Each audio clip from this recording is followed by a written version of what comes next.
धड़कते दिल के साथ राजकुमारी तारा राजकुमार के पास जाती है। आज पहली बार वो अपने पति को इतनी नजदीक से देखने वाली थी। जब राजकुमारी राजकुमार अभिमन्यु के पास गई तो उनके पास खड़ा उनका सेवक राजकुमारी से बोला, तेरा नाम क्या है? राजकुमार अभिमन्यु जानना चाहते हैं। सेवक के इतना कहने पर राजकुमारी तारा राजकुमार अभिमन्यु की तरफ देखने लगी। पहली बार उसने अपने पति को इतने पास से देखा था। वो अपने सुंदर नौजवान पति को आंखों में बसा लेना चाहती थी। जब उसने गौर से राजकुमार अभिमन्यु को देखा तो वो उन्हें देखती ही रह गई। उनका सुंदर रूप और हष्ट-पुष्ट शरीर, ये वही सूरत थी जिसको देखने के लिए वो इतने वर्षों तक तरसी थी, इतने कष्ट सहे थे। राजकुमारी को ऐसे एक सांस राजकुमार को घूरते देख उनके पास खड़ा व्यक्ति बोला, ऐसे क्या देख रही है? क्या तूने कभी कोई राजकुमार नहीं देखा? अपनी नजरें नीची रख। क्या तूने कभी खुद को आईने में देखा है? तू इतनी बदसूरत है, इतनी कलमुही है, अगर तू शीशे को भी देखे तो वो भी टूट जाएगा। इतना कह वो आदमी घिनौनी हंसी हंसने लगा। राजकुमारी तारा बेचारी शर्म से पानी पानी हो गई।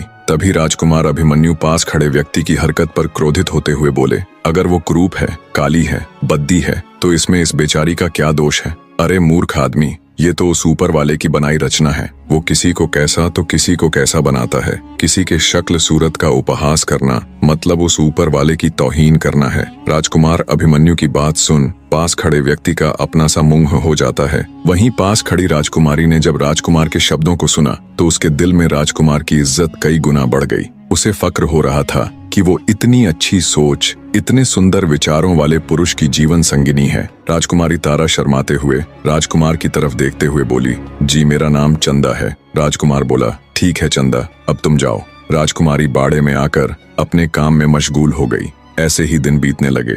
राजकुमारी की अच्छी देखरेख की वजह से गायों के दूध में भी वृद्धि होने लगी। सारी गायें अब दिखने में पहले की तुलना में अधिक सुंदर, साफ सुथरी और हष्ट पुष्ट नजर आने लगी। राजकुमारी तारा को जो भी काम सौंपा जाता वो उसे पूरा मन लगाकर करती। धीरे धीरे उससे घृणा करने वाले लोग भी उसका सम्मान करने लगे। राजा अब उसे बाड़े से हटकर अन्य काम भी सौंपने लगे। हर काम को राजकुमारी पूरी लगन के साथ करती। वो हर समय इसी फिराक में रहती कि कब उसे राजकुमार अभिमन्यु के दर्शन हो। जिस दिन राजकुमारी को राजकुमार के दर्शन हो जाते वो दिन उसका बड़ी खुशी के साथ गुजरता। ऐसे बीतते समय के साथ राजकुमारी तारा के दिन भी बड़े अच्छे से गुजर रहे थे। दूसरी तरफ उसका पिता यानी राजा मदनपाल राजकुमारी के न मिलने से बहुत अधिक चिंता में रहता था। वो उसकी गुमशुदगी की घोषणा भी नहीं करवा सकता था क्योंकि उसने राजकुमारी तारा को मृत घोषित किया हुआ था। हर गुजरने वाला दिन अब राजा मदनपाल के लिए किसी नरक में बिताए गए भयानक साल के बराबर होता। रह रहकर अब उसे अपने किए का पछतावा होता। अब राजा को अपने आप से घिन आने लगी थी।